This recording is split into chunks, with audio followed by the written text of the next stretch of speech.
guys, welcome back. It's Maria or Mosh, whichever one you guys prefer.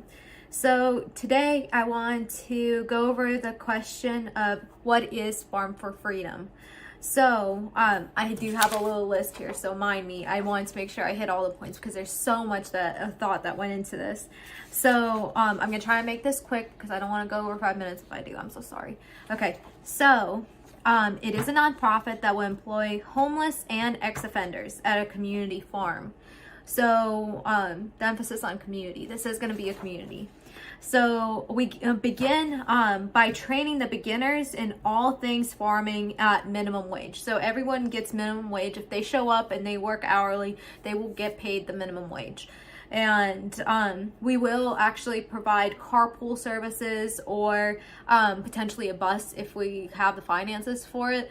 So like we will have like a little route where we're going to pick people up, and obviously it's completely optional. This is the very unique thing that I want to express to everyone. This is very unique in the thought that, like, especially with the homeless community, they're used to like a freedom lifestyle where they don't have to live by a schedule.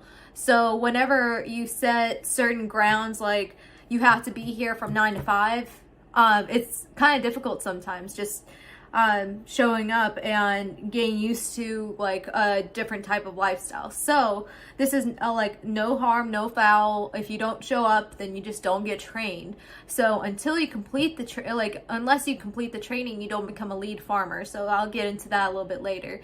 But what I'm trying to say is you can still get paid minimum wage because you're still doing work and you're still helping out, but you do have to complete the training.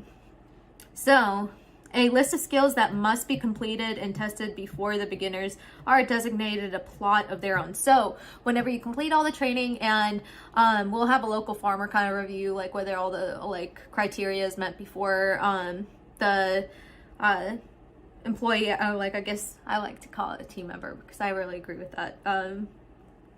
Anyways, but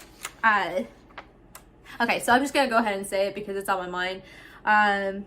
So Jim Haslam, you know, he passed away this, like, I guess 2 weeks ago or so. And I just can't help but remember, like, in his book where he mentioned everyone is a team member. And it's even as big as he was, he still believed in that. So I actually do believe in the team member aspect because I don't believe that this is going to be an employee, like, manager supervisor role. This is going to be more a community aspect. You are a team, and that's what I want to instill in everyone. But anyways, let's go back because I'm going off track. So okay, so the plot of land must be tended and crops must be sown by the assigned farmer known as lead farmer. So whenever you get your own plot of land, you are designated lead farmer. So what that means is you can become a leader. So whenever we get more beginners, like trainees coming in, you can have the option of having them train under you if you take the responsibility on. Because really the thing is like these people are going to be helping you, so they're going to get farm help, but they will also get your guidance and your experience and firsthand experience of how the process works. So I think that this is like going to instill independence, confidence, like in like obviously leadership potential, like into people that like obviously got treated like, you know, nothing for so long. Anyways, next topic. Okay, so the lead farmers can sell their crops for profit at a local farmers market. They can also sell it at local food deserts or take the produce home. So this, like, they can they can trade among farmers. So I kind of assume that like the crops are going to be a little bit different between each plot, potentially. Like obviously I haven't talked to a farmer, but nonetheless that's kind of what my goal is for everyone to kind of pick their crop and decide what they would prefer to sell, because of course it has to be food oriented in that area, but like to help food deserts. But I think giving the option of what type of like produce you grow, I think that's gonna be important. So if they don't, then they don't, but trading I think is going to be a really big factor in this because it kind of builds community once again. So and interdependence too. I think that's going to be really big. And so we do want to have a produce truck.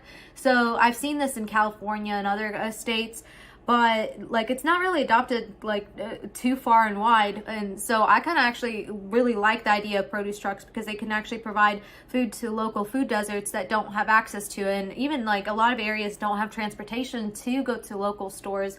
So it's like miles and miles away and they're not going to make that trip. So they're just going to go to a local gas station that doesn't sell anything.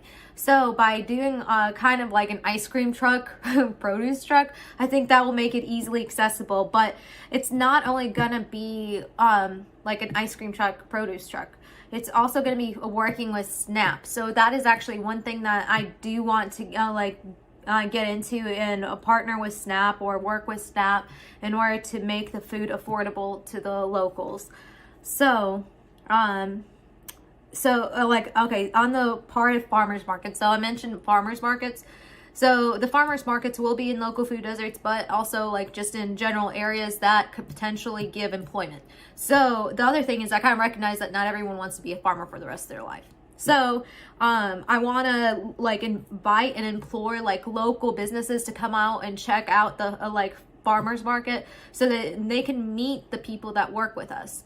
And I think by having personal statements or resumes accessible and bring them like the resumes with them to the farmers market, I think that the lead farmers can actually get other positions, because I think that's the first start. Like people are going to really trust it a lot better than just taking somebody off the streets, you know? Like it's a lot more trust to build to the lead farmer position, and obviously they're willing to work and they're trying to improve their lives. So I think that's going to be a big aspect, and people will be able to trust these new employees a little bit more than they would whenever they're on the streets. So I thought that would be a really good idea, just to invite local businesses and like tell them about who's going to be there. So the other thing that I want to do in the near future, I kind of recognize that it's going to be a little too much right away, but I do want to have dormitory style living arrangements. So because a lot of the people here are going to be homeless, a lot of them will just be getting out of prison or jail and will need a place to stay. So dormitory style living arrangements are probably the best kind of accommodations. So obviously there's a lot of details that go into that alone, but that is something that I want to do. So I also want to have weekly group meetings and therapy sessions to build community and growth opportunities. I also want to give tutoring for the GRE and books and resources to get your GRE. So that is something that we want to do as well, because I think growth is the biggest aspect here. Because if we can just create even 5% of the homeless population get back into society and functional society, I think that will be a huge help for the communities, for the for everything really, for the people, for everybody. I think it will just do a lot of good. But anyways, that's a little bit about what my whole idea of Farm for Freedom is. I hope that answers the questions, but if you do have any more, feel free to go ahead and comment or ask, because I will be totally open to talking to you. Okay, anyways, thanks for listening, guys. Bye.